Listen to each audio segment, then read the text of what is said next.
Hey everybody, this is Kris, and you're watching Ready to Die Fighting. Here's Erie. Erie wants to be the center of attention at all times, don't you? Today we are going to be talking, I'm glad Erie's here. I wasn't planning on that, but I'm going to be following up to my previous video about air quality. And pets are the cause of a lot of people having allergies and problems like that. And so, always, got all this fur and dander going everywhere, and we like to clean that out. And so in the previous video, I made mention of my Honeywell air filter, but today I'm going to talk a little bit more about it and some other plants that you can get to keep your air nice and clean. Now I was just looking up something called the dwarf umbrella tree, and it looks like that's a good plant for people who smoke because it clears out benzene, formaldehyde, and toluene, and specifically cigarette toxins. So that's cool. If you smoke, that may be the plant you want to get. That may be the one I get next. I don't smoke, but it's actually a nice looking plant. I just kind of like it, so that would be cool. But that's a little bit of a derailment. So what I wanted to talk about here is this Honeywell filter. This guy is quite nice. And if you haven't watched my previous video about this, I'll just do a quick overview again. It filters out pretty much everything out of the air. We're talking bacteria and viruses, VOCs, just odors, pollen, pet dander, dust, all of that not so fun stuff that you don't really want to breathe in. It filters all of that out. It uses two different filters, depending on which model you get. Some of them are bigger and they require 3 filters. I think all of the models require at least 2. And they come in a few different sizes. I think this is the large room size. It's the HPA200. But there's also an extra large room, medium sized room, small. I don't know if there's an extra small room or not, but this one I was just looking up, covers, I think it was 310 square feet. I don't really know how big that is, but this is kind of a small room. I don't think it's 310 square feet.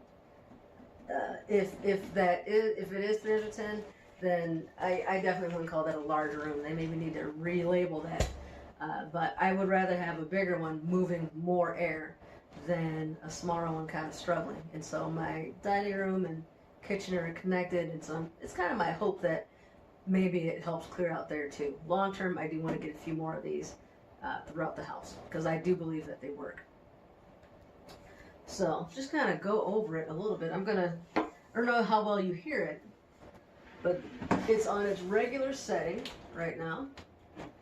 How am I going to show this to you? Something like that maybe. So it's on its regular setting and it has 3 different options. This first button is a light button. You push that and that'll turn the lights off and on. You can also adjust the brightness so it's like super bright and then like medium and off. I usually keep it on full blast. It's in the living room, so it doesn't bother me that, I feel like some people when they're sleeping, if you keep it in your bedroom, you might want it to be off, especially at night. Also might save just a tiny bit of energy. I'm not too worried about it, so I usually just leave it on. Then there's this turbo button, and that goes turbo, and you really pushes a lot of air through really fast. And then you have 3 different settings here with this power button. And you hit that, so right now we have germ, there's general clean, and allergen. And so if I suspect that someone has a cold, or somebody I know has come over that's been coughing or whatever, I switch it over to germ to try to filter out those bacteria and viruses, whatever may be there, get that out of here. And it seems to be working. As I said in the previous video, I don't think I've gotten sick at all this winter yet. And here it is, the last day of February, and I haven't gotten sick yet.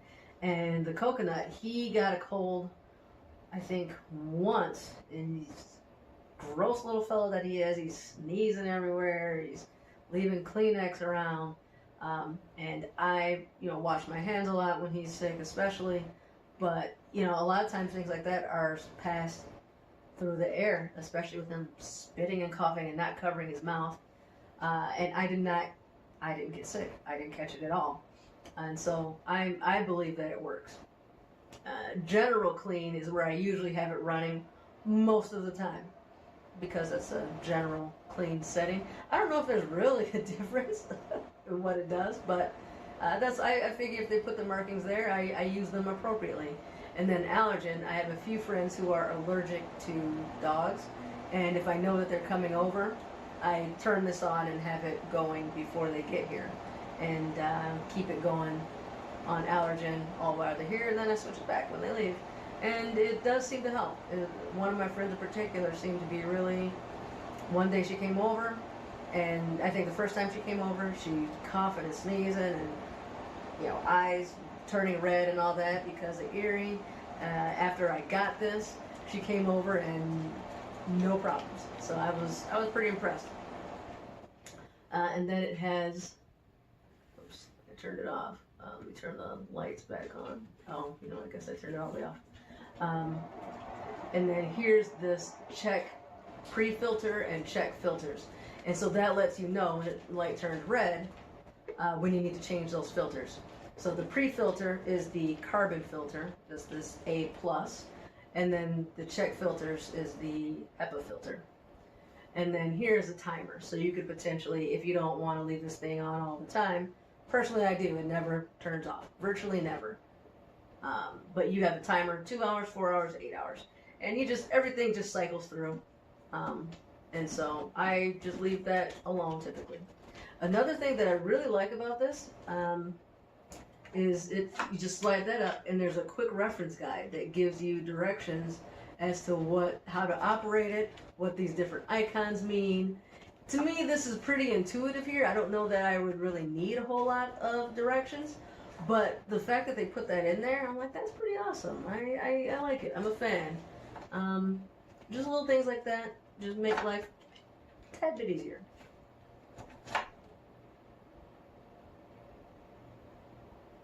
Yeah, and it's got the phone number if you have any questions or anything, any problems, call the phone number on there, and their website.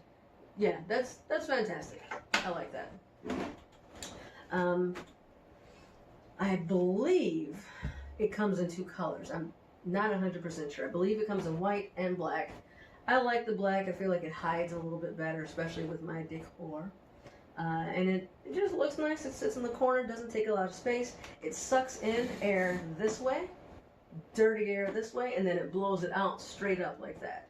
So I think that's also nice. It's blowing the air upward, and I think that'll circulate better rather than blowing it, out the sides or the back or something like that. Seems a good way to go.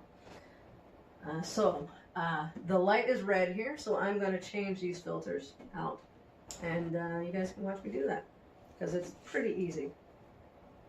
So like I said, before I do that, this is the large, the HPA200, and I believe it cost around $200.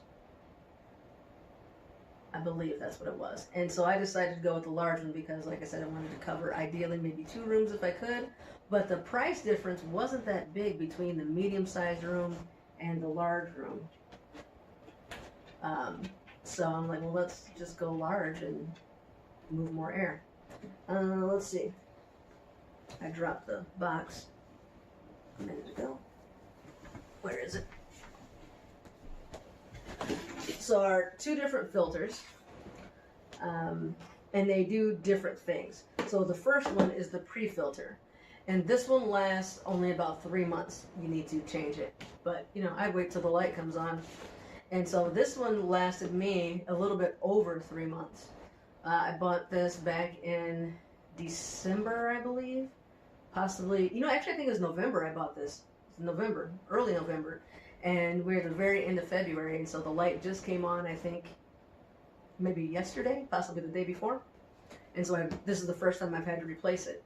And so this pre-filter, which they recommend like every 3 months or so for best performance, This captures the harmful VOCs, such as ammonia. I forget what VOC stands for. It, I'm not gonna get. I was gonna guess. I think it's like volatile something chemical. I can't remember. Can't remember what VOC stands for. I also can't remember what HEPA stands for. But either way, it removes those. It deodorizes the air because it uses activated carbon filter, and it traps your larger particles like dust and lint and pet fur and all that not so fun stuff. And then it shows you the different models that it fits through. And this filter costs around $10. So when I bought this, I just bought a year's worth of filters along with it, so that in case I can't find them later on or forget about them, I just have them handy. So this one was about $10, and I bought 4 of them. Oh, there's got some pictures to show what it captures. And it does seem to work. We cook a lot of fish, and fish doesn't always smell that great. Just food in general, you don't necessarily want to smell it after you've eaten it. And I don't notice a whole lot of odors in the house after cooking and things like that. So that's pretty cool. The other filter, now this one I think is, you have to replace it once a year. And this is the one that filters out your particles 0.3 microns and larger from the air. And so that's where you're getting the, this is everything. That's the Spanish side. So it's pet dander, pollen, odors, VOCs, I think that's mold spores, bacteria, smoke, and dust. So you're getting all that. Let me see if I got that right. Yes, I did. Even though there's pictures there, so I was able to cheat a little bit, but I still understood it. So between the two of them, you're getting everything out of the air. So let's turn this off. And super easy. You just push it in to pop it loose. Ew. And there's our gate. Got some dust on it. Look at that thing. So going back, the only time that I turn this off is when we're burning something. So if the fireplace is going, a lot of times, not always, we'll get some smoke back into the house. Especially now that I let the coconut control the fire. I'm trying to teach him about fire and how to handle it safely and do all that. So he makes mistakes, and we've gotten smoke back into the house. We've gotten ash back into the house. I'm surprised we haven't burned the house down yet. But so I turn this off when the fireplace is going. Also, if we burning other things like incense or anything like that, I don't want to lose the smell, so I'll turn it off while that's going on, and then I turn it back on when we're done. So this guy, that's our carbon filter. Phew, that is filthy. That is absolutely filthy.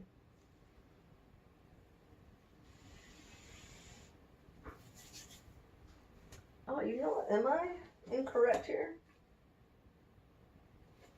That looks like 2 filters. So maybe, let's see. I guess I was wrong. This one takes 2 R filters and 1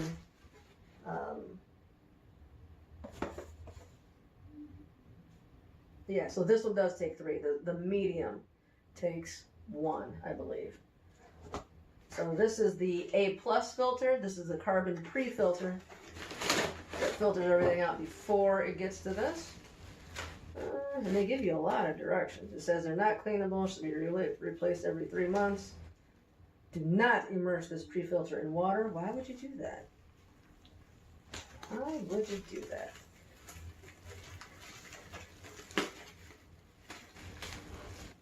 The speckled appearance of this pre-filter is normal. Blah, blah, blah. Let's take that out. Open this bad boy up. Got some Velcro holding it closed.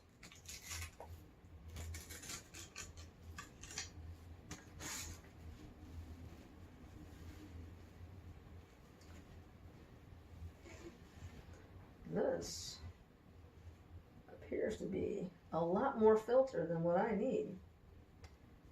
A lot more filter than what I need. What? Are you really going to make me cut this? I think I did know that. So this is the HP200. I don't see it on here.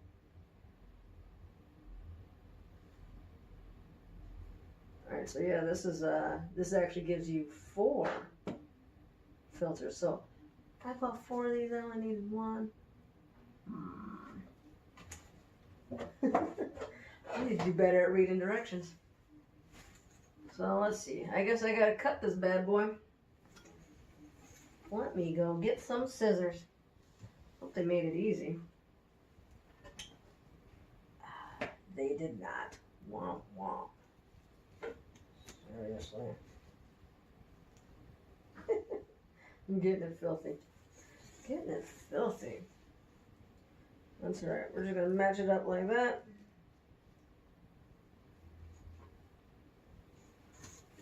Or maybe I did only buy 1 of these. I can't remember what I did. It was a few months ago. Let me go grab some scissors. Yeah, I just checked the closet where I keep these and bought too many of these guys, but that's alright. I should have bought... Oh, yeah, I didn't follow the directions very well. I should have bought more of the R filters and only 1 or 2 of these guys. Thankfully, I think I bought them at Home Depot, so they have a unlimited return policy. And they'll either just give me a store credit or put it back on my card. I'm happy with either one. Either option is acceptable to me. So let's cut this down a little bit more.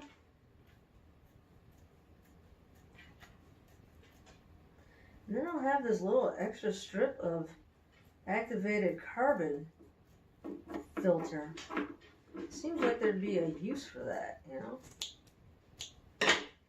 Now, I've heard people, in an attempt to make these filters last longer, like vacuum these out. That seems like a bad idea to me. It seems like a vacuum putting all that suction on there that may damage the fibers. Especially this one doesn't feel all that super strong or anything. It's got a lot more up at the top. It says, do not immerse in water. Who's soaking these things in water that you gotta put? What is happening?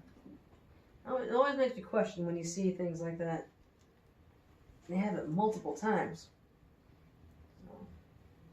Now this one, it seems like maybe you could vacuum this one if you wanted to try to extend the life, but the HEPA filter is so much more fine, I wouldn't do that. I think I would just buy new filters or replace these regularly to help try to make them last longer.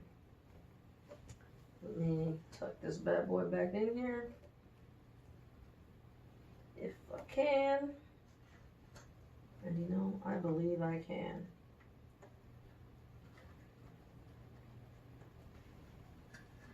There's just some little tabs there that it slides under. This is not the best cutting job on the planet Earth, but I think it'll do. I think it'll do. Get some of this dust off a little bit.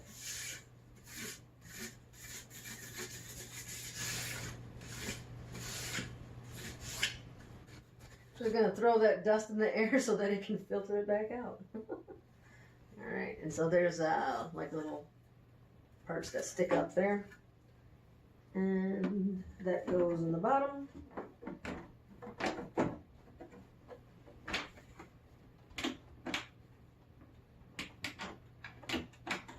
And then I think I need to hit a, let's see,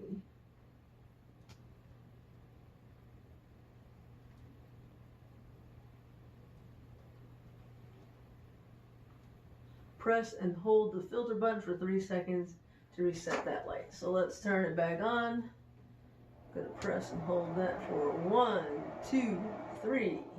It just turned off. Perfect. We're back in business. Filtering the air as it should. Beautiful. And this filthy thing. Look at that. That is gross. That'll go in the trash. Oh, here's a cutting template. There. They give you in the package. I probably should have. It's fine. Here's some directions. It's fine. Whatever. Oh yeah, so there's my template. I needed to cut it to that size. I figured it out. But we'll keep that for next time. So, in addition, I picked up a couple little plants today.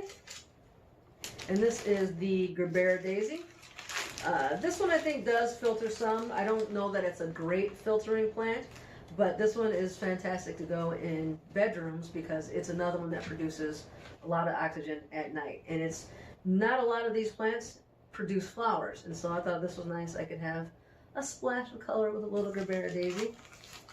Mums, the floral mums that go indoors, are another one that you can get a flower similar to this, and they also are great for improving air quality. And this one I'm pretty excited to get. This is a money plant. And I've had my eye on these guys for a little while now. I've been wanting one. Yeah, so the money plant is one that I was excited to get because it does a fantastic job of removing toxins. Specifically, I think it was formaldehyde and can't remember the other one. And formaldehyde, and so a lot of these chemicals come from there, and like a lot of plastics, I dare say all plastics, off gas. You know, how often have we opened up a new thing, whatever it is, and it just smells terrible? That's the off-gassing that the plastic is doing. The new smell in a car, that's off-gassing of all the different components that are in there. And even plastics that you don't smell it, they still do it. Wooden furniture, a lot of it releases, I don't know if it's in the lacquer or what it is exactly, but the way they treat wood furniture off-gasses formaldehyde in particular. Carpet off-gasses a lot of, I don't know if it's formaldehyde, but just various toxins that are being released. Your cleaning components, like the sprays and all that, the stuff they use to clean. So all that stuff has toxic crap in it, and the money plant does an excellent job of filtering out a lot of that stuff. Additionally, it produces a lot of oxygen as well. Plus, I just think it's really pretty. I think this is a nice looking plant. I like the shape of the leaves there. That's you know, I can't remember exactly when I was learning about. I believe that is a, what do you call it, a compound leaf, and each one of these is a leaflet. That was something I learned when I was doing tree identification. There are different types of trees where some of them will just be one leaf, and the others will have a complex leaf that has multiple things like this. Like you think of a black walnut, and it has a bunch of leaves going, have a line going down, and a bunch of leaves going around the sides of it. I always thought that what I would have called it like multiple leaves, but that whole system is just one leaf, and these individuals are leaflets. Whereas a oak, on the other hand, is just one leaf coming off of the branch. So that was a little bit of a tangent. Another thing that's good about both of these is neither one of them is toxic to animals. When I talked about the snake plant in particular, that is very toxic to pets and small children. I can't remember if the spider plant is or not, but the snake plant definitely is. So if you're going to have snake plants in your house, that's cool. You definitely should. They are a powerhouse for making the air cleaner, but just be aware that you got to keep them up off the ground where kids and pets may get to them. These you don't have to worry about. Dog can chew on it all day. My dog doesn't eat plants. I don't know why that's such a big concern, but I mean, I guess maybe she would. I don't know. When you think about what you really have to worry about in a survival situation, the things that are actually going to kill you, I mean, you can go minutes without oxygen, hours from exposure to the elements, days without water or sleep, actually, and weeks without food. Anything else is kind of extra. I guess you could throw in injuries. Injuries could, depending on the severity of the injury, that could be seconds, it could be months, or never. You know, who knows? So that's kind of the oddball in there. But assuming no injuries or no one kills you, like those are the 4 things that you really need to worry about. And so that's why I put air quality as a priority in my prepping. As far as my in-home shelter-in-place prepping, that's where this comes in. It's in living a lifestyle that you can be as healthy and as strong as you possibly can be, so that when that shit does hit the fan, you can perform. That's really the goal right here with this sort of thing. I've talked enough about this. Smash that like button. Subscribe to get more information like this. I'm going to be trying to do more videos that are more survival related and prepper related, in addition to all the conditioning and fitness type stuff. I want it to be a channel that has both of these things. And we've been pretty fitness heavy, so I kind of want to include some of this other stuff as well. So, catch you next time.